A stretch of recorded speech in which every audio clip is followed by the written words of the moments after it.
My dears, entering episode, leave all your hopes outside. What? My friend, I'm just easing you into the episode's mood. We have a devilish episode today, on fire. During the late 14th century, the Italian poet Dante finished writing his epic, diving comedy, that he divided into 3 chapters, Hell, Purgatory, and Heaven. But the most famous chapter was Hell, where he described the eternal torment for sinners. Dante pictured hell as a deep abyss, a huge pit shaped like an inverted cone in the core of the earth. This cone was divided into 9 rings or circles. Each circle was tighter than the one before it and separated by firewalls.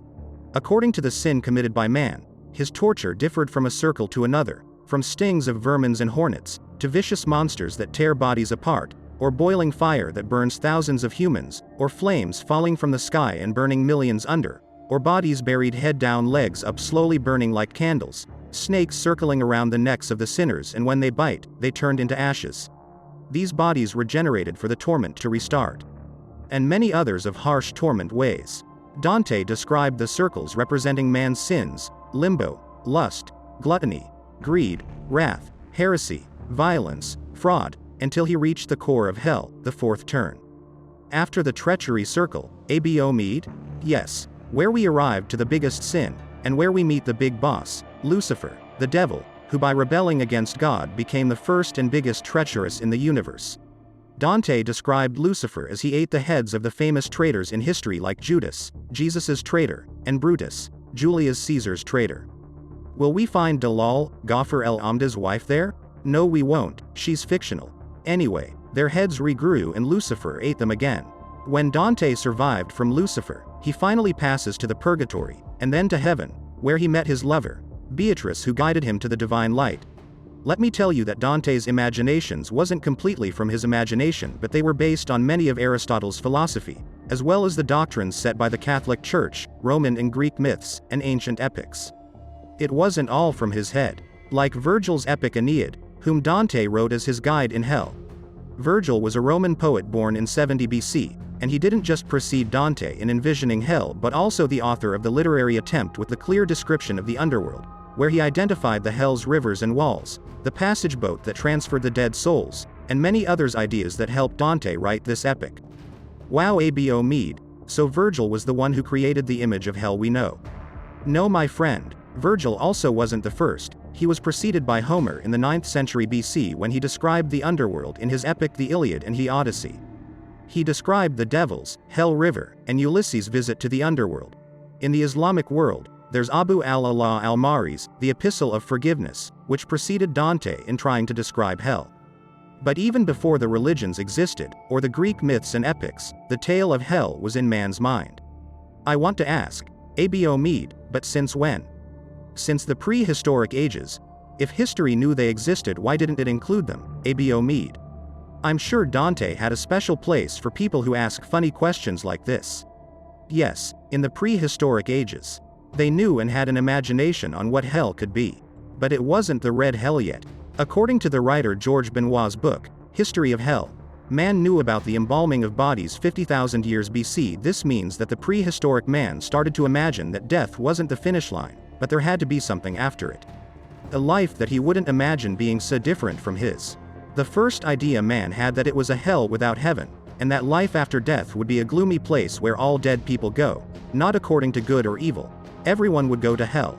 Whoever died went to hell.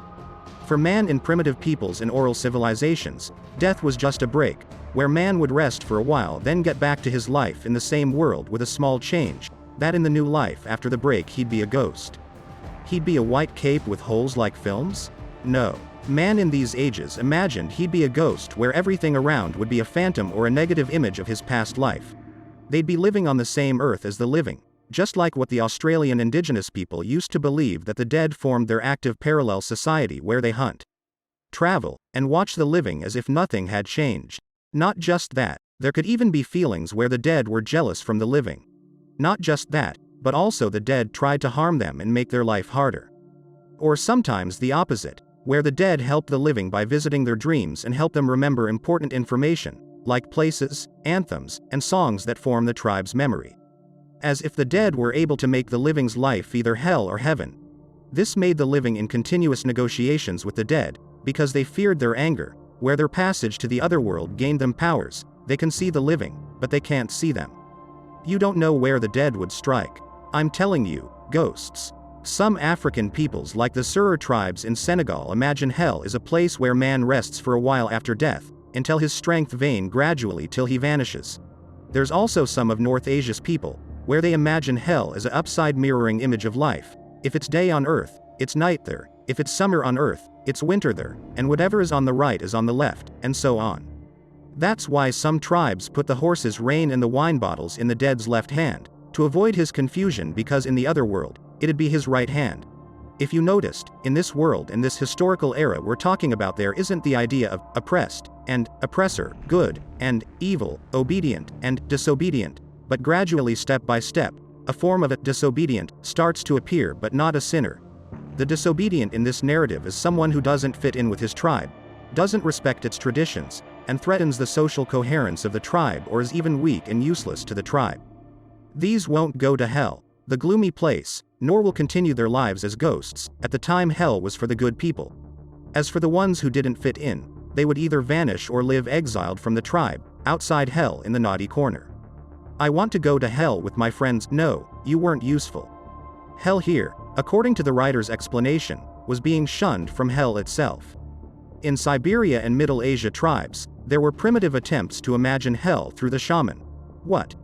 Shaman. This was the priest or the practitioner, as they believed, that had a special power allowing his soul to leave his body, and he would be in a state between unconsciousness and ecstasy. The shaman went away on a 3-day trip to accompany the dead and guide him on the way. The way to what? Abboud. To hell, my friend.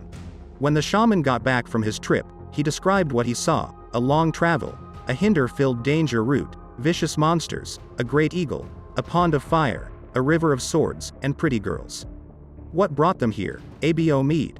They don't belong with the monsters, eagles, and swords. They were trying to distract him from his route. The man was accompanying a dead man to hell. He had to focus. All of that besides a mountain with slopes of old shamans' bones who failed passing to hell before him.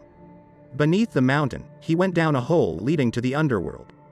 The most dangerous hinder that the shaman and the dead soul face was passing on a very narrow bridge with the width of a hair. Under it was a bottomless abyss. There's no getting away. Keep in mind, my friend, that neither the sinner nor the guilt fell into the abyss, but who fell was the gullible, the naive with the small experience. Hell here was for the ignorant, idiots, and naive. Anyway, they went on with their trip until they arrive at the underworld master, who was called Al-Akkad for the Mongolian peoples. This was the equivalent of the devil who created evil spirits that caused diseases and death. He welcomed humans with anger, but the shaman, through songs, drinking, and offerings, kept calming him down until he was content. Indeed, he made peace with him with some booze. The man heard the songs and drank the drinks, and when he was in a good mood, he let him pass with the dead man. After this long trip, the shaman returned to Earth while he was riding a mythical animal. A phoenix, a Benoit? No, my friend, but something similar. He returned riding a goose. What goose? A Benoit? Are you joking? In Europe, in the Scandinavian and Germanic peoples, and all the Viking series heroes, called named Hell as Hell, or the hidden place, a dark, cold, and frozen pit underground that had fog everywhere. But the living, like the Viking, Norse, mythology heroes, could visit that place and return. If something expensive was lost or something, they'd be like, "Hey mom, I have an errand in hell. You want something from there?" To reach that place, you'd need to pass through dark and deep valleys in a 9-night travel until you'd reach a golden bridge, and at the end of it lied the glorious walls of hell. Hell is the origin of the English word, hell, and the wrestling's hell in a cell. It's named after hell, which by the way is close to the word hole as well. A pit where the coward dead souls wander, the weak souls that didn't fight bravely in battles, even the patients or elderly who died naturally. As for the brave warriors, there was a special place for them where only the VIP went. It was called the Valhalla, a fancy mansion filled with parties and feasts, where the great god, the god of war himself invited them, Odin, who allowed them to enter his mansion after answering one question: "Did you fight with integrity? Yes or no?" You might think that the Valhalla was a place of eternal rest, heaven, but let me tell you, my friend, that you're wrong. The warriors who entered had to come out with their weapons every day to fight in wars under Odin's leadership, and they could fight each other or even kill each other, and after they were done, they went back to dancing and drinking. Let me tell you that it was common between the different peoples and myths about hell that it was a dark, gloomy place underground, something like a dark basement. Everyone who died was sent there, and the man's place in it wasn't determined by good or evil, and the idea of eternal torture wasn't brought up yet. If you were shunned, your soul would either vanish or expelled, and if you were good, you'd stay where you were. Most of the underworld trips were based of tests, where the ones failing are who didn't respect the concept of a group nor practiced its traditions. Even the souls that arrived safely to the underworld had a respect for the societal hierarchy. Your fate there wasn't determined according to how many good and bad deeds you have, but according to your status on earth. If you were lucky and your life was smooth, then you'd continue that way, but if you were unlucky and miserable, then you'd be the same after death. Here, the idea of salvation and individual condemnation was strange to these societies. At that time, to adapt and live well you had to be incorporated within the group. The idea of individualism was strange. At that time, we were being challenged by hard economical and natural conditions. We were setting up the first civilization software, so we had to do this together. That was the only way to survive. Even people couldn't imagine hell to be other than a communal place. Some peoples in Central America, like the Inca and Maya, reached the idea of a judgment day, but still didn't have people living happier and others living in misery. In short, the judgment is for everyone, and so is hell. For the Aztec people, hell was according to the type of death. It had nothing to do with your moral behavior. For example, the warrior who died in a battle would go to a place where the sun rose, or the women who died giving birth would go to a place where the sun set, and so on. All according to the cause of death. Again, we notice that at that time there was no place for individualism. It was a package trip. By time, man's perspective on God started to change, and evolved from seeing him as an abstract holy power closer to the energy controlling his fate, into a more personalized image of the God in a form of gods with personalities, traits, and superpowers that distinguish them from humans. In his book, Allah, that discusses the evolution of origin of divine doctrines, Abbas Al-Akkad said that scientists marked the phases primal peoples went through in believing in gods. The first phase was polytheism, where every head of a big family in a tribe would choose whatever god he liked to worship, and a tribe could contain tens or hundreds of gods, every family for its belief. The second phase was of distinction and likeliness, henotheism. Among these hundreds of gods, a god would have more likelihood than others. There's a power dynamic. That one would be mostly the greater god of the biggest tribe whom all tribes submit to it. Or that this god would have the power which the tribe or region needed, or the power which they were scared of the most. For example, if the tribe depended on rain for farming, or feared rain because of floods, then the god of rain would be the likelihood winner. He would be the strong dominant one. If the thing they were scared of the most was hurricanes and wind, then the god with the higher power would be the god of wind. But the idea of one god with all authorities and powers didn't prevail yet. Not just that, some civilizations flourished and starting establishing concept of state like Fars, ancient Persia, Mesopotamia, India, and Egypt in the ancient Egyptian civilization. Even with the existence of a god for every region, there was always a god that the state submitted to. Because by the state's ruler forcing one god on his people, this would impose his sovereignty. The first only god in the eyes of these peoples responsible for creating the universe was the sun. Worshipping the sun was more dominant in agricultural and riverine places. Why do you think? Because it was an essential part of the plant's life, and the growth of the crops, that we depend on it to eat and live. It was worshipped by Sumerians under the name Utu, Babylons under the name Shamash, and Egyptians under the names Ra, Ra-Amen, and Ra-Adam. According to History of Hell's writer George Benoit, the evolution of these civilizations and countries formed moral codes along the way. We couldn't continue evaluating each and every behavior. So we had to set laws and moral standards because we're now talking about a state. It's a larger amount of people. We're talking about army, workers, and farmers, and many other factions of people that need to cope and trust one another to unite together. And alongside this evolution, the concept of hell also evolved. Because now, if you noticed, the individual had more importance. Here I need to make the individual understand that he's one, and responsible for his actions. He wouldn't be facing hell with a group as a part of a tribe, but a fate faced alone, so he needed to keep good morals. Civilization and man had evolved, and man became responsible for his actions. According to George Benoit, with the emergence of the state, the idea of Judgment Day appeared, where there would be dead resurrection for hell to turn into a place ruled by a superpower aiming to retribute from whoever broke the moral laws. This was a major change, because like we said, Hell in the past was the place all dead went to, and the outsider individual who was estranged from the tribe would be the one isolated and shunned from hell. Now, there is a new hell. A hell that took individuals who were responsible for their actions, and there is a set of laws or doctrine that judges their actions and their fates. This happened parallel to the establishment of state. In Eastern religions that preceded the Abrahamic religions, the ones who set the individual's model determining one's place in the afterlife were the human rulers and kings. In the new hell, they wouldn't settle for punishing you by exile. No, you'd be judged twice, once by the state's ruler, and another by the gods after death. Because you broke the ruler's laws.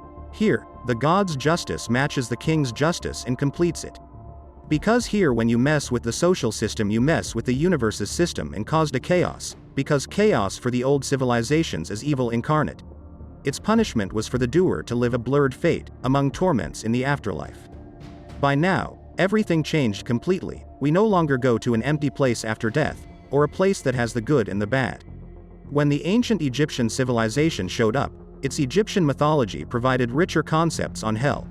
When the resurrection after death occurred, the soul traveled a long trip through strange and dangerous places, and its map was drawn on the dead's tomb to guide him in his trip. The fate of the dead here clearly depend on his actions throughout his life, whether good or evil, but not any good or any evil. Evil here, according to the Book of the Dead, focused on a society that considered good deeds as respecting the rules of farming, like irrigation, land borders, and the rights of the farmers working. The good deeds here are not cheating in scales, not being careless of your work, not having a dirty work hand, not taking what isn't yours, not blocking a canal, not stealing the dead shrouds, not expelling an animal herd from its meadow, not corrupting crops, and of course the famous one, I didn't pollute the river's water. The dead testifies this when he's resurrected, in front of 42 judges of Osiris's court, and after his heart is weighed, he gets the result. Whose heart has more evil is crammed in a tight and dark place with unbearable smell, feeding on his own feces, walking upside down on his head, all to signal that by doing the evil he inverted the universe system. The one sentenced to hell suffers from infinite torments until he vanishes. Like having parts of his body boil in rivers or fire ponds, or being burnt with snake's fire, or to be eaten by the devourer of the dead, Ammit, whom ancient Egyptians imagine as a mythical creature with the body of a lion and the head of a crocodile. All these don't settle for attacking the dead's body, but also, and see the severity, that his soul and shadow would be tormented as well. They won't let any part of him go. We see here very advanced forms of hell, that would later on be passed on to other civilizations, but still keep in mind that the torment isn't eternal. Its aim isn't to infinitely torture, but to vanish the people who spread chaos in the social system. Would we let go of anyone who messed with the social system? We would hunt him down with his family, soul, and shadow. Shadow. I'm sorry, sir, I'm just a dark area resulted from the body obstructing sun rays, that's it, why torture me? The aim here from hell is hunting down evil to its last breath and destroy it.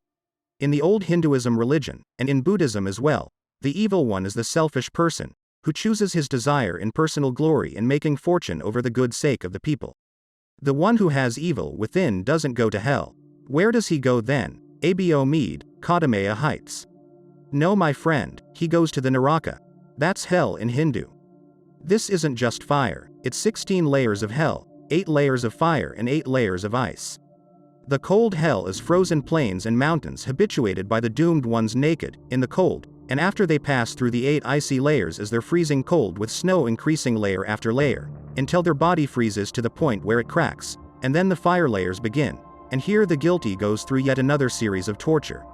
The hot hell is like a huge metal furnace like the food ovens, but with immensely high temperature where the guilty suffers from a series of horrible torments. He passes through a forest with swords for leaves that hurt and wound him. There's also melted metal that's poured inside his mouth, and huge metal hammers of high temperature smash him, and their bodies are burnt and skinned, and sawed with huge flaming saws, and when they lose consciousness and regain their health, they go through the torture again from the start.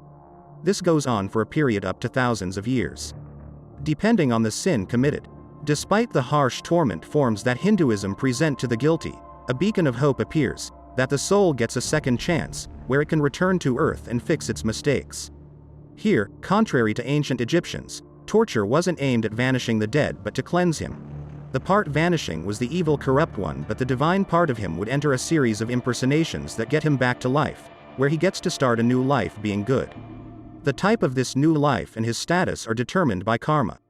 If his actions in his past life were evil, bastard, traitor, stealing his colleagues' sandwiches, and cheating without editing the answer, karma will come after him and tell him, "Come to mama. You're getting a downgrade in your new life."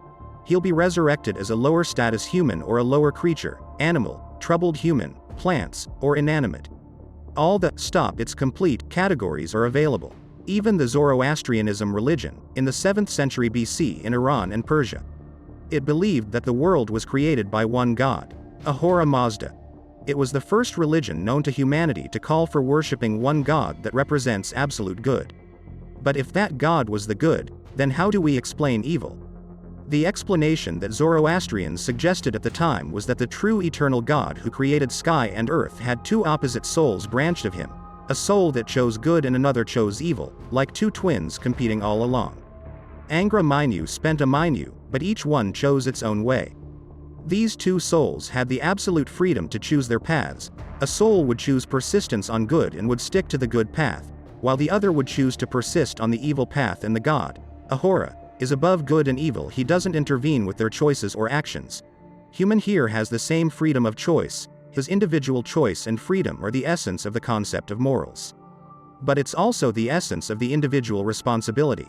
Man is based on his actions. You're a grown man now, human. You now have to take responsibility for your actions. Here we take a look at the hell as a fate faced by man alone. Based on his behavior in the first life, it highlights the clear difference between good and bad. And the war between gods of good and evil remain until the end of the world. A conflict that winning it is by man's awareness. Here Ahura doesn't intervene, but the individual's awareness of his moral responsibility in life does. His support for good is what pushes history to its last phase, by defeating evil. According to the Zoroastrian belief, the soul after death leaves the body to be judged by Mithra, the afterlife judge. If he's determined to be good, it'll go to paradise, or else, would go to the abyss. God save us, my friend. The war between good and evil would continue without a break forever, a war that's definitive by the man's awareness of his moral responsibility in life. His support for good is what pushes history to its last phase, by defeating evil. Abboud, what if there was a draw? The scale is 50-50. According to Zoroastrianism, these people enter a neutral place between heaven and hell, as faint ghost shadows. That's the idea found in Dante's Divine Comedy, about people who neither went to hell nor heaven. Imagine neither heaven wants them nor hell. Why? Because they didn't have the courage to choose between good and evil. The soul passes on a bridge as thin as a sword's edge that seem vast for the good soul but small for the evil soul. The evil soul is met with bad smells coming from hell. It falls into the abyss of hell that consisted of several layers where sinners are placed according to the severity of their evil. This abyss reaches down to the center of the earth. The first layer is for poor guilty ones, who have little amounts of evil and their torture is minor, to live in extreme hot or cold. As you get down, the darkness increases in the lower layers, until it reaches the very darkest point, depending on the sin's severity. Unfortunately, there aren't many descriptions left from Zoroastrian texts about the types of hell in their belief except that it's extremely dark and cold and lasts for a long time. They eat their blood, puss, and puke, and devils torture them while impersonating their sins. Infinite torments. A day in these torments is equal to 3,000 human years, until the judgment day or the end of the world when the alive Savior comes along who will enter a final battle with evil and purge the world with fire. Vanishing evils and doomed ones at the bottom of hell. In one of the nicest love stories that Virgil presented in Aeneid was the story of Orpheus, the god most famous for his charming lyre music, to the point where whoever heard his music, whether human or animal or even trees and inanimates, would walk after him charmed by his magical tunes. But only one charmed his heart, Eurydice, whom Orpheus fell in love with, and lived in a temporary happiness as death took her away. Orpheus was in deep sadness for his lover, decided to take his lyre and go to the underworld to bring her back. After he passed Cerberus, a vicious three-headed dog, the keeper of Hell's Gate, he reached the throne of the ruler of the dead, Hades. The one from Hercules. Orpheus charmed him and the ones being tortured, to the point where his music made them forget they were in hell. Hades conceded to Orpheus's pleas of letting his lover back to the living, but a condition to not look back. Orpheus left the world of the dead with his lover behind him, and when he approached the living world, he got worried, and to make sure his lover was with him as he didn't trust the god of the dead, he looked back for a glimpse. Breaking the promised condition, so his lover returned to the underworld, and Orpheus lost his only chance to get her back to the living. Stories like this in the Greek epics and myths, on top of them Homer's Iliad and Odyssey, saw hell as a place can be visited by heroes and gods, like Dionysus who went to the underworld to save his mother. Or even Hercules who went on many adventures to the underworld. As if hell is Disneyland, you go in, play a little, shop a little, then go back home. But it was also the place where Zeus sent the ones who disobeyed him for eternal torment.